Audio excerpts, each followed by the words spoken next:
அன்பார்ந்த ரிஷபராசி அன்பர்களே, உங்களுடைய ஜன்ம ராசிக்கு 2ஆம் இடமான குடும்பஸ்தானத்திலே குரு பகவான் மாறுகிறார்.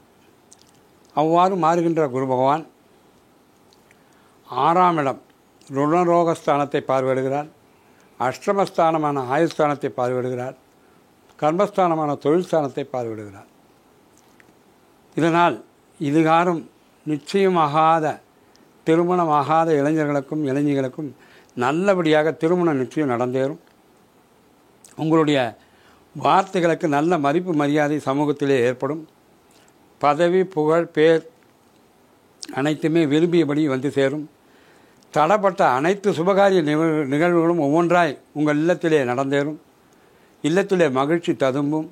உற்றார் உறவினர் வருகை உங்களை ரொம்ப குதூகலப்படுத்தும்.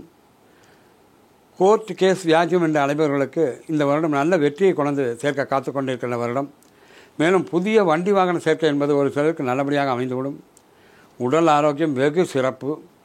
காரணம் 6ஆம் இடமான ருணரோகஸ்தானத்தை பார்வையிடுகின்ற குரு பகவான் உங்கள் உடல் ஆரோக்கியத்தை மேம்படுத்தி கொடுப்பார். மேலும் உத்தியோகஸ்தர்கள் அவர்கள் தங்களுடைய மேல் அதிகாரிகளை மிக அற்புதமாக திருப்திப்படுத்தி விடுவார்கள். நல்ல பெயரும் மரியாதையும் அவர்களுக்கு கிடைக்கும். எனவே வெகு எளிதாக நீங்கள் விரும்பியபடி இடமாற்றமும் பதவி உயர்வும் ஊதிய உயர்வும் நல்லபடி கிடைத்து உங்களையும் உங்கள் குடும்பத்தாரையும் மகிழ்ச்சியில் ஆழ்த்தும். ஒரு சிலருக்கு வேலை மாற்றம் அமைந்தாலும் அவை மிகுந்த நன்மையை கொண்டு சேர்க்கும். உங்களுடைய திறமைக்கு அங்கீகாரம் கிடைக்கின்ற நேரம் இந்த நேரம். மகளிர் அனைத்து விஷயங்களிலுமே சிறந்து விளங்குவார்கள். அவர்களுக்கு வேண்டிய விரும்பிய ஆடை ஆபரணங்கள் நல்லபடியாக சேர்ந்துவிடும். கணவன் மனைவி உறவு வெகு சிறப்பு. தனவரவு மிகவும் நன்றாக இருக்கிறது. வரவு செலவு என்பது கட்டுக்குள் இருக்கும். கூட்டுத் தொழில் செய்வோர் சில பேர் நல்ல வளர்ச்சி அடைந்து விடுவார்கள். கடன் முழுவதும் தீர்ந்துவிடும். வாரா கடன் அனைத்துமே வசூலாகிவிடும்.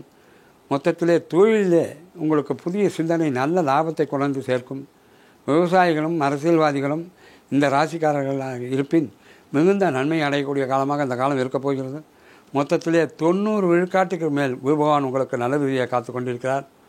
ஓம் ஸ்ரீ சுவாமியே சரணமையப்பா, ஓம் ஸ்ரீ சுவாமியே சரணமையப்பா என்கின்ற சரண கோஷத்தை விடாமல் 21 முறைக்கு குறையாமல் ஜபித்து வாருங்கள். உங்களுக்கும் உங்கள் குடும்பத்தாருக்கு எல்லா நாளும் பெற்றுத்தர வேண்டிய எல்லாம் அல்ல சாய்நாத பகவானை நான் பார்த்து செய்கிறேன்.